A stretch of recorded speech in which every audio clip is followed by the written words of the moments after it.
Okay, I've sliced off about an inch of clay with my string. If you're here at school, I can put some wires on the table.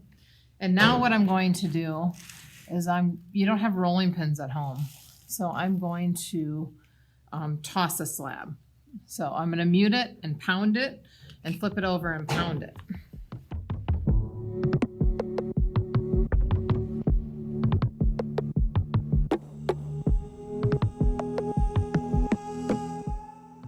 Okay, that's really compressed the clay.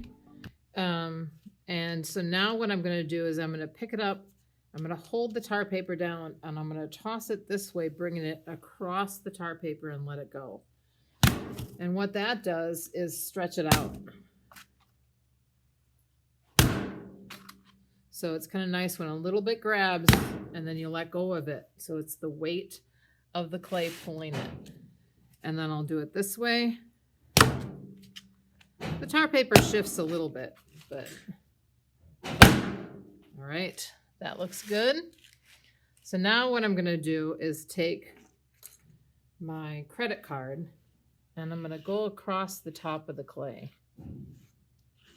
Believe it or not, gravity has made it pretty even, and it's thicker than 1/4 of an inch, but not quite 1/2 an inch. So I'm going to turn it over and do the same thing.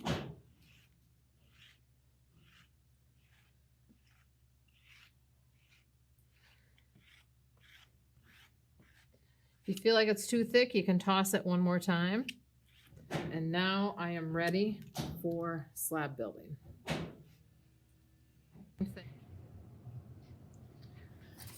Okay, I have my slab that I've thrown out, and you know, that takes some practice to throw a slab. So again, make sure that you're really compressing it with your credit card.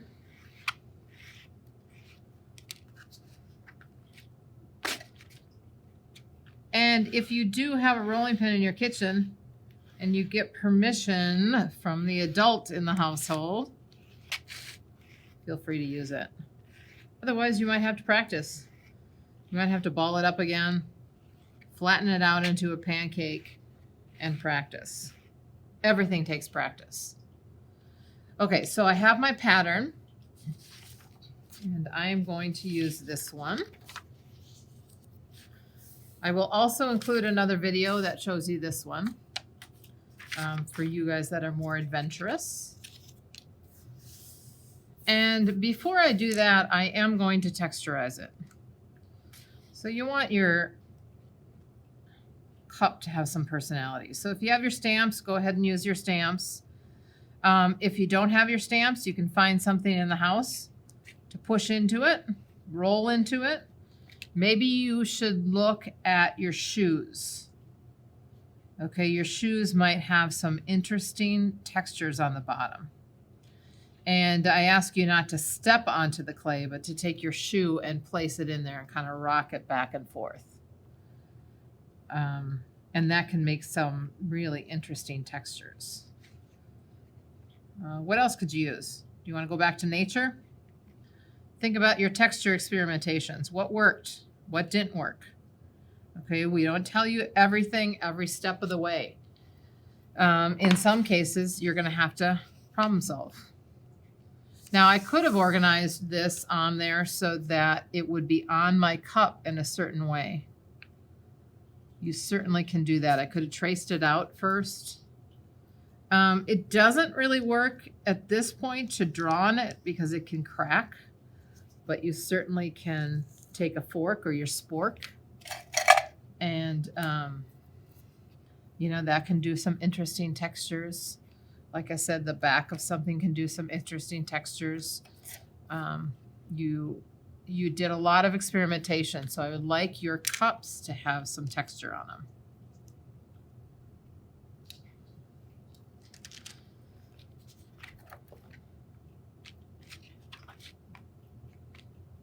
Now this stuff, you should save something for the bottom of the cup.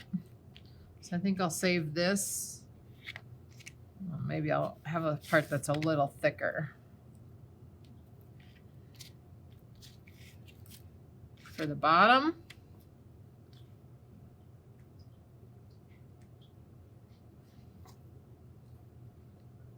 And remember, when I use my stamps, I kind of rock them back and forth. Just pushing straight in oftentimes doesn't work. Rocking them works a little bit better. Okay, so now it's probably stuck to your tar paper, but that's okay. Just peel it up. Now what I'm going to do is I'm going to thin down the edges because I'm going to overlap them. So I'm going to take my thumb and thin it down.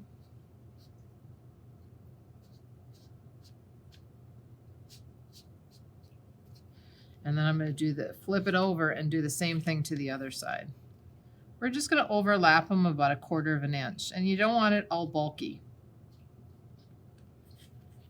So now I'm going to stand it up and gently rotate it. No matter what cup you're doing, you can do this. So now what I'm going to do is I'm going to score.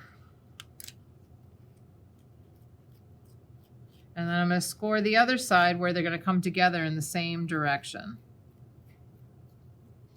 I'm going to put a little bit of water on just one side.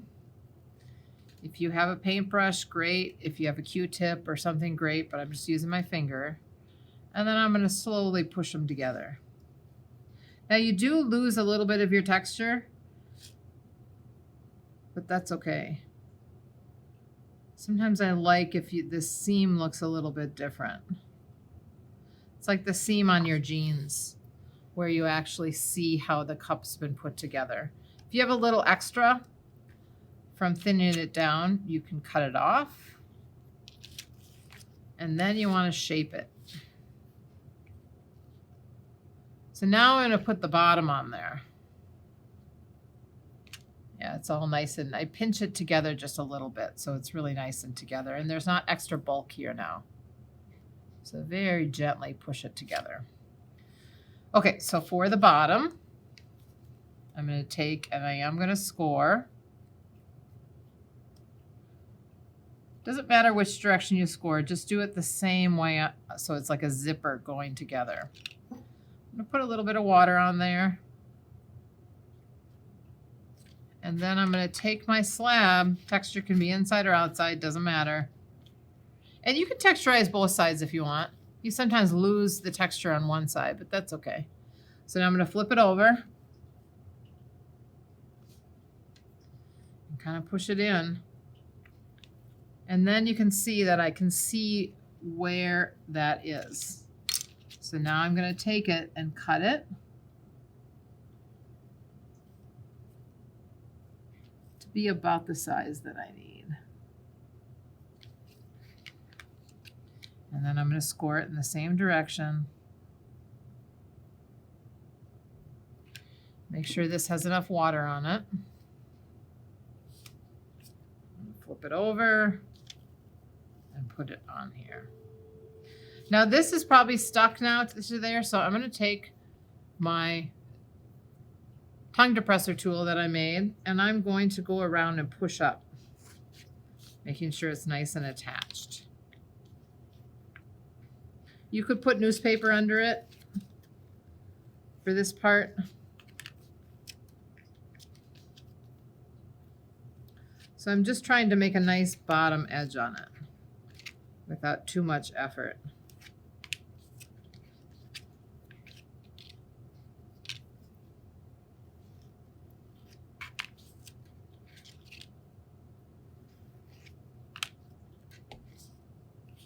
Okay, so now I'm going to flip it over, and it looks a little messy. So I'm going to take and smooth it out, that edge.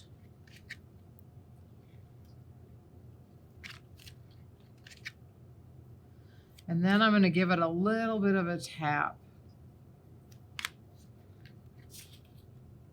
to make sure it's nice and attached all the way around. And I tend to like the bottom of a cup to be a little concave.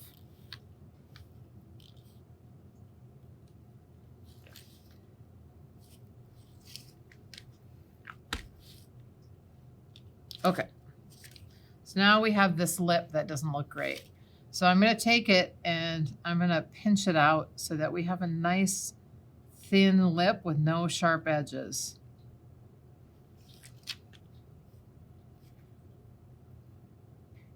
Again, you could put it on a piece of paper so that you can turn it a little bit easier. And then your paper. And now if I want to, I can shape it. So all your drawings that you did maybe had curves to them and not straight edges.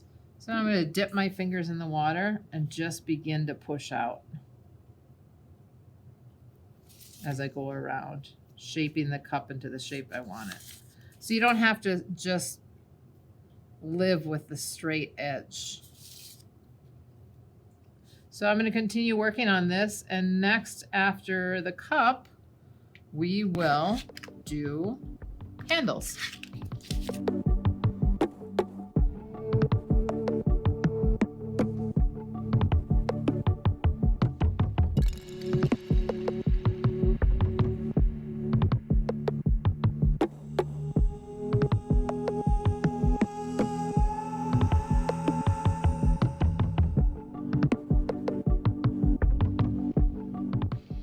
Okay, so now I have my cup. It has a little bit of shape to it.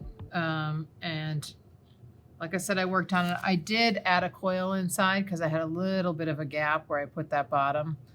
And then I did paddle or pinch out that bottom just a little bit. Now, I don't mind the irregularities of the cup. You know, I talked about in the beginning, the little pinch marks.